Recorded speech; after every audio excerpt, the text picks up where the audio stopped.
And how is Indian government involved in GRI?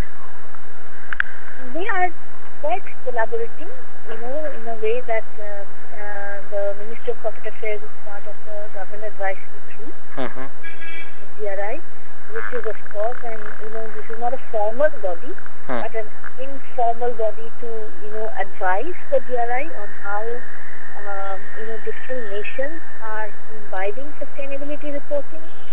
What are the challenges that they are faced with? How can they overcome?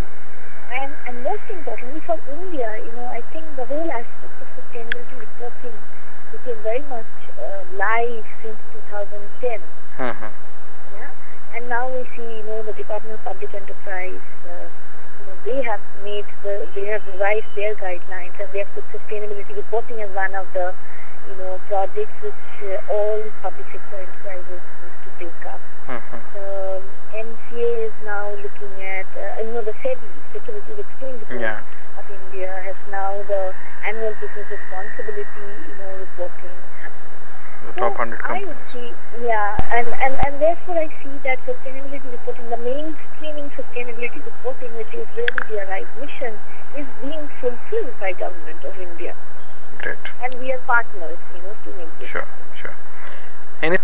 Because one of the issues many companies are feeling, it may be right, it may be a myth, we want that to come from you, is that people feel that it is very costly to do GRI reporting. That is absolutely wrong. Okay. And I'm sorry if I have interrupted you. No. Yeah, please continue with your question. No. That's what is the question in the mind of companies. It's very costly. Yeah. Okay. So I think, this outreach, that you are trying to do will be very helpful. So, and I would say that why it is not costly.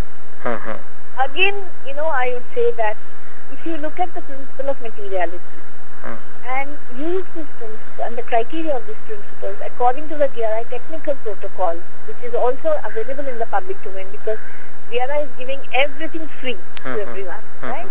The problem arises that organizations are not willing to invest time to, understand all this which is already available. They want to, depend too much on consultants. Sure. And therefore the ownership and also the accountability on sustainability performances also goes down in a way. Yeah. Because the consultants, they have their own ways of interpreting, right? Yeah. But if a process is set in to use the principle of materiality and bring in stakeholders to, advise the company on what are those indicators that is very important, then what happens is the number of indicators and the number of data collection efforts or initiatives required also goes down. Yeah. So it is like a feeding mechanism which is already given by GRI to everyone for use.